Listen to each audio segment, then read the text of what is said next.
Me chamo Nalanda Victória, sou do estado de Sergipe e estudo no Colégio Estadual Dr. Antônio Garcia Filho, na cidade de Umbaúba. Hoje, eu e os meus colegas Adriel e Gabi iremos apresentar para vocês a nossa pesquisa intitulada Casa de Farinha da Mandioca ao Bioplástico, onde o nosso foco principal é substituir as sementeiras, os saquinhos pretos que são usados nas estufas de nossa cidade, substituindo assim pelo nosso bioplástico. Oi, meu nome é Gabriele, eu tenho 16 anos e sou do segundo ano no meu colégio. Eu agora vou explicar um pouquinho mais o porquê estudarmos a mandioca, né? E é justamente porque a maioria de nós somos filhos de pequenos agricultores. Sendo assim, está muito presente na nossa realidade, sempre nas feirinhas aqui da nossa cidade, com as variações de mandioca. E também é uma dieta muito presente no sergipano, né? Fora que a mandioca ela foi considerada pela ONU o alimento do século XXI. Então, tendo visto todos esses pontos positivos, a nossa professora Dacilane, professora Andréia de História, elas nos proporcionaram uma visita pedagógica lá no povoado Tauá, na plantação de mandioca do nosso professor de matemática, Givanildo. E lá nessa plantação foi de extrema importância, porque nós conhecemos um pouco mais sobre as crenças que os mandiocultores têm, sobre a diferença entre a mandioca brava e a mansa, sobre o que são manivas, ou até mesmo as pragas e as doenças. E quando nós observamos tudo isso, vimos que era de extrema importância e que nós não sabíamos muito sobre isso, né? E aqui, como vocês podem ver, tem a foto da nossa visita de campo, nós conversando com os mandiocultores, fazendo algumas anotações. E nesse mesmo dia, nós já partimos para a nossa segunda etapa, que foi a visita à nossa casa de farinha. Lá, nós conhecemos um pouco mais sobre a produção da mandioca, também processos químicos. Geralmente, nós aprendemos na sala de aula e começamos a ver mais na prática. Por exemplo, a mandioca, quando ela é colhida, ela é raspada, lavada e descascada, e logo depois ela passa pela prensa. E é nessa prensa que vai extrair um líquido chamado cera. Por esse líquido ter muita quantidade do ácido cianídrico, os mandiocultores deixam ele em repouso, em um recipiente, e é aí que nós observamos o processo da decantação. E aí o líquido vai decantar um pozinho bem no fundo do recipiente, que pode ser usado posteriormente para alimentação animal. E depois desse processo da decantação, a mandioca ela é esfarelada, torrada e peneirada. E aí nós observamos outro processo químico, que é a tamisação, ou por que não dizer a peneiração mesmo, né? Que é quando vai separar os grânulos pequenos e os grandes, já para embalar e levar para o consumo. Na visita de campo, infelizmente visualizamos um problema relacionado à mandioca. Vimos que há uma grande quantidade de casca sendo desperdiçada a partir do descascamento dela. Que, segundo os mandiocultores, parte dessa casca é jogada fora simplesmente e outra parte é levada para consumo animal. E quando não há animal na propriedade, ela é simplesmente descartada. Mesmo sendo um lixo orgânico, quando descartada de forma incorreta e em grande quantidade, vai haver a liberação do chorume, do gás metano, que é muito influente para o aquecimento global, além de atrair animais vetores de doenças, como ratos, baratas e moscas. Ou seja, tínhamos um problema e tínhamos que, a partir de agora, encontrar uma solução.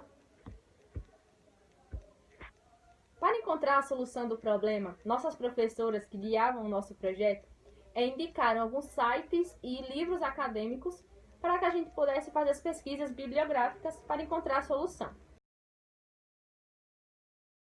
E foi aí que vimos que seria possível transformar amido em plástico biodegradável.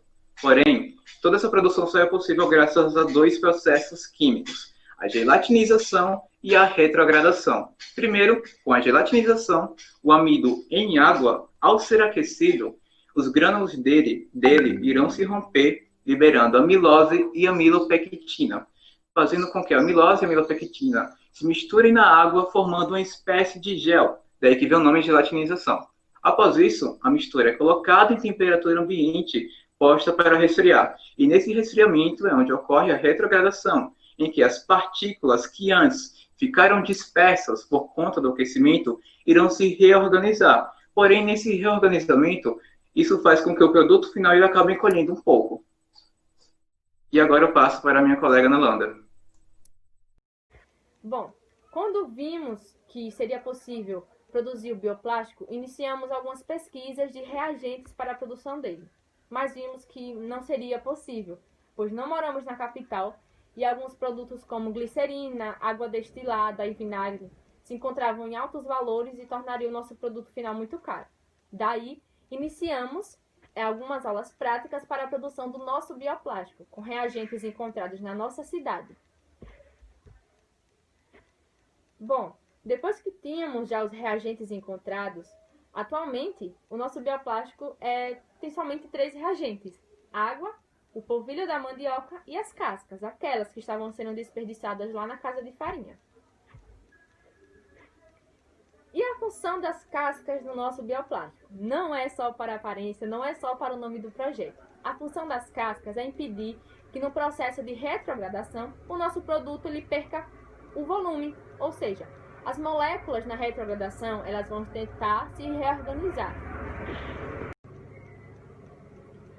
Quando as moléculas estão se reorganizando, o nosso produto ele vai perdendo tamanho, porque elas estão resfriando e estão se juntando, a amilose e a amilopectina. A função das cascas é fazer com que elas sejam uma espécie de barreira, fazendo com que as moléculas não se reorganizem e não perca tanto o volume final do nosso produto. E no decorrer do nosso projeto, realizamos alguns testes para testar a veracidade do nosso trabalho, para ver se ele realmente se encaixava nos moldes da sustentabilidade.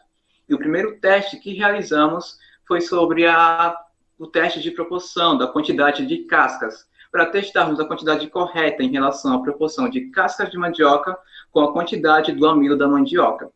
E, bom, realizamos 3 experimentos com 3 misturas diferentes. Vale ressaltar que em cada mistura sempre mantivemos a quantidade de amido de mandioca, sempre em 200 gramas.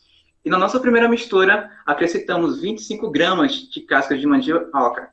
Na nossa segunda mistura, acrescentamos 50 gramas das cascas. E nossa terceira e última mistura, que foi onde obtivemos o nosso melhor resultado, acrescentamos 75 gramas das cascas de mandioca. E vale ressaltar que também observamos que, ao acrescentar cascas demais na mistura, o recipiente, depois de seco, ele acabaria rachando. Foi por isso que tivemos todo esse cuidado para testar a proporção das cascas com o amido da mandioca. E no nosso segundo teste foi o teste da degradação, ao qual enterramos nosso material e começamos a regar ele a cada 2 dias para ver em quanto tempo ele ia se degradando na natureza.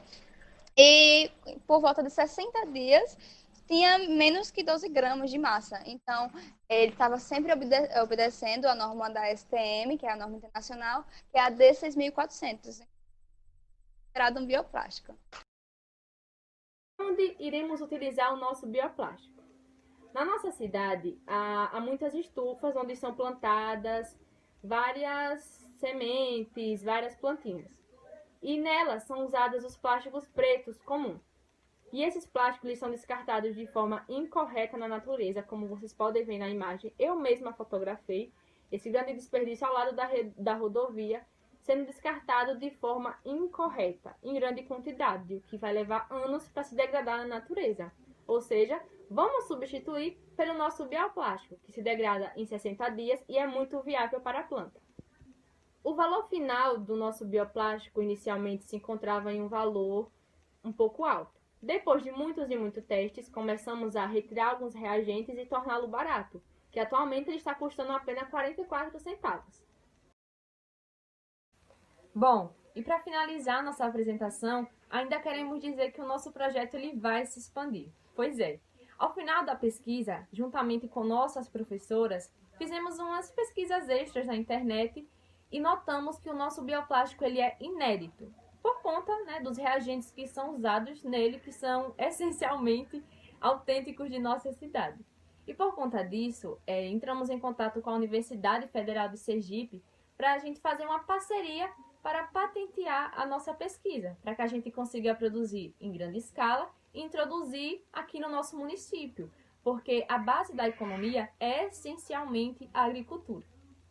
Bom, essa foi a nossa apresentação, espero que vocês tenham gostado E em nome de todas as pessoas do projeto, quero agradecer a atenção de todos vocês. Obrigada!